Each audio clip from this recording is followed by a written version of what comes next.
चलता रहता होगा। लेकिन मैं दावे के साथ कह रहा हूं, हजारों का इसमें सहयोग लिया जाता है तब यज्ञ सफल होता है। लेकिन जिस दिन जिसके घर में बेटी का जन्म हो जाता है, उसी दिन उसके घर में यज्ञ का भूमि पूजन हो जाता है। बेटी के जन्म लेते ही यज्ञ का भूमि पूजन बोलो हो जाता है उसी दिन कि नहीं हो जाता है? वो घर ही यज्ञ भूमि बन जाती है जिस दिन बेटी का जन्म हो जाता है। इसलिए मैं कहता हूं कि चाहे कितने बड़े ज्ञानी ध्यानी ब्रह्म ज्ञानी बने रहो, लेकिन बेटी के बिना तो जीवन अधूरा है। महाराज श्री जनक ने बहुत ही संस्कारी बेटों को पाया था, लेकिन अशांति तब तक रही जब तक सीता जी जन्म नहीं ली, जब तक मांडवी का जन्म नहीं हो गया, उर्मिला का जन्म नहीं हो गया, श्रुतकीर्ति का जन्म नहीं हो गया, तब तक बोलो अशांति रही कि नहीं रही? और सबसे बड़ी अशांति तो यही रही कि अकाल पड़ा। तो अकाल पड़े तो शांति रहती कि अशांति? बोलो जल्दी। अशांति ही तो रहती है अकाल में। अकाल दुकाल पढ़े तो फिर परेशानी परेशानी, अशांति अशांति। तो सब जानते हैं कि जनकपुर में अकाल दुकाल पड़ा कि नहीं पड़ा। वो अकाल दुकाल पड़ा तो बोलो जनक जी महाराज रोए कि नहीं रोए। लेकिन ये अकाल दुकाल अशांति कब दूर हुई? जब सीता, उर्मिला, मांडवी और श्रुतकीर्ति जैसी बेटियों ने जन्म लिया। और जन्म लेते ही मंगल वर्षा होने लगी, झरझर पानी बरसने लगा, हरितमा छा गई, हरियाली छा गई मिथिला में, और शांति का साम्राज्य स्थापित हो गया। सावधान। जनक से पूछा गया कि आपके घर में बेटी सीता आई हैं, ये क्या है, इनका परिचय दो। तो जनक जी ने कहा ये मेरे पुण्य हैं। क्या है? ये मेरे पुण्य हैं। और दशरथ जी से पूछा गया कि आपके घर में राम आ गए, तो दशरथ जी बोले राम हमारे जीवन के पुण्य हैं। अच्छा, इसका मतलब ये है कि संतान बोलो भैया पुण्य के रूप में होती है कि नहीं होती है? किस रूप में होती है? पुण्य के रूप में होती। भाई हम नहीं कह रहे इस बात को। अगर तुमको शिकायत है तो जनक जी से कहो ना जाके कि क्यों अपनी बेटी को पुण्य मान रहे हो। दशरथ जी से कहो क्यों अपने बेटे को पुण्य मान रहे हो। जनक जी अपनी बेटी को पुण्य मान रहे हैं और दशरथ जी अपने बेटे को पुण्य मान रहे हैं। जनक सुकृत, सुकृत मानी पुण्य, सुकृत मानी क्या होता है? पुण्य। बोले जनक सुकृत मूर्ति वैदेही,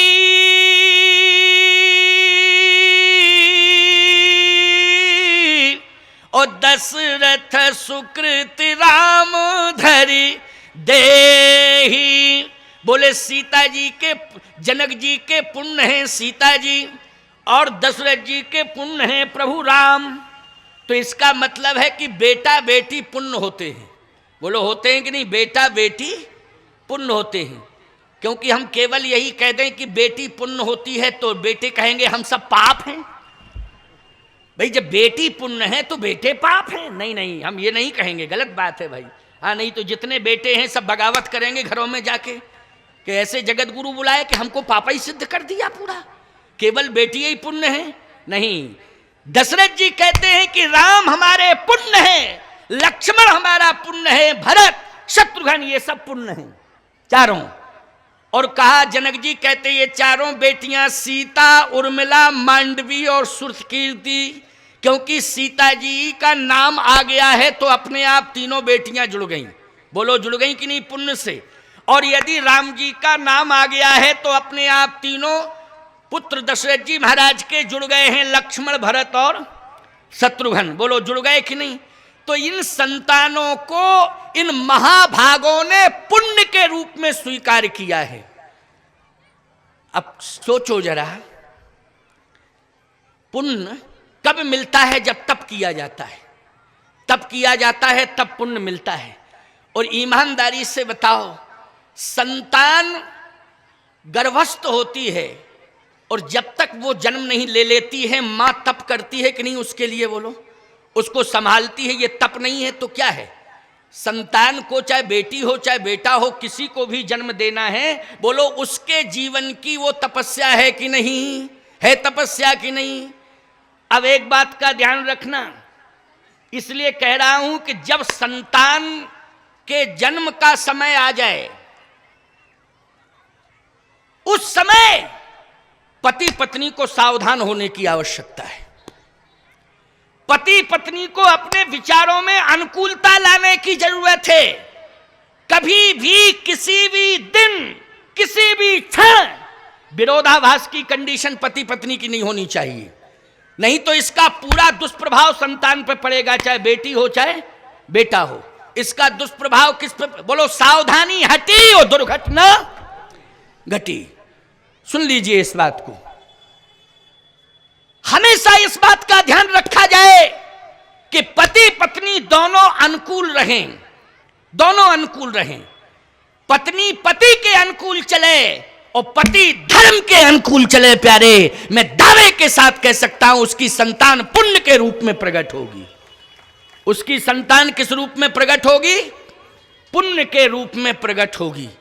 लेकिन सीधी सी बात यह है कि बेटा है पेट में या बेटी है, संतान है उदर में, पेट में, और उस समय माँ बाप महाभारत मचा रहे। अच्छा बोलो भाई, या महाभारत तो हमारा एक पंचम वेद है, महाभारत का उदाहरण हम देते, पंचम वेद है, लेकिन हम तो सीधी सी बात कह रहे हैं कि अगर संतान उदर में है और माँ बाप दोनों अथवा पति पत्नी, भाई संतान के माँ बाप तो संतान के न माँ बाप होंगे, लेकिन पति पत्नी, जब संतान गर्भ में हो और पति पत्नी हल्दी घाटी की लड़ाई लड़ रहे हो, तो अब बताओ हल्दी घाटी की लड़ाई लड़ेंगे तो कंडीशन क्या होगी? मानसिंह पैदा होंगे कि नहीं होंगे? जयचंद पैदा होंगे कि नहीं होंगे? जल्दी बोलो। जयचंद और मानसिंह ही पैदा होंगे, इस बात को ध्यान से सुन लेना प्यारे। मैं दावे के साथ कह रहा हूं आपसे कि उस समय सावधानी की आवश्यकता है। पति पत्नी प्रेम से चलें, प्रेम का बर्ताव करें, और प्रेम से चलना और प्रेम का बर्ताव परिवार में हर पल हर क्षण करना, ये जीवन की तपस्या मानी जाएगी तुम्हारी। और इस तपस्या को अगर तुमने पूरा कर लिया है तो निश्चित रूप से राम कृष्ण जैसी संतान तुम्हें अवश्य प्राप्त होगी, सीता उर्मिला मांडवी जैसी बेटियां अवश्य प्राप्त होंगी, इसमें शंका करने की आवश्यकता नहीं है। महाराज श्री दशरथ के यहां क्या हो रहा है? तब राम लक्ष्मण भरत शत्रुघ्न ये चारों आए, बोले कौशल्यादि नारी प्रिय सब आचरण पुनीत, ओ पति अनुकूल प्रेम दृढ़ हरिपद कमल विनीत। कौशल्यादि नार प्रिय सब आचरण पुनीत, पति अनुकूल। अच्छा, कौशल्यादि ये पति के अनुकूल हैं, और महाराज दशरथ किसके अनुकूल हैं?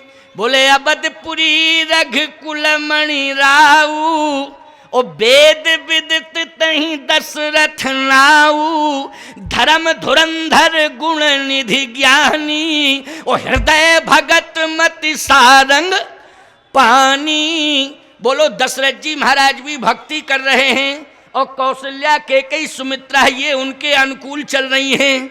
बोलो, जब ये सब देखा तो पुण्य के रूप में राम लक्ष्मण भरत शत्रुघ्न, बोलो चारों बेटे आ गए कि नहीं आ गए? ये पुण्य के रूप में आए। इधर जनक जी क्या कर रहे हैं? कहा जनक जी महाराज इतना बड़ा तप कर रहे हैं, इतना बड़ा तप कर रहे हैं कि पति पत्नी दोनों हल चला रहे हैं। बोलो भाई, महाराज जनक और महारानी सुनैना ने हल चलाया खेत में जाके कि नहीं चलाया? चलाया कि नहीं चलाया? हाँ, आप कहोगे बिल्कुल चलाया।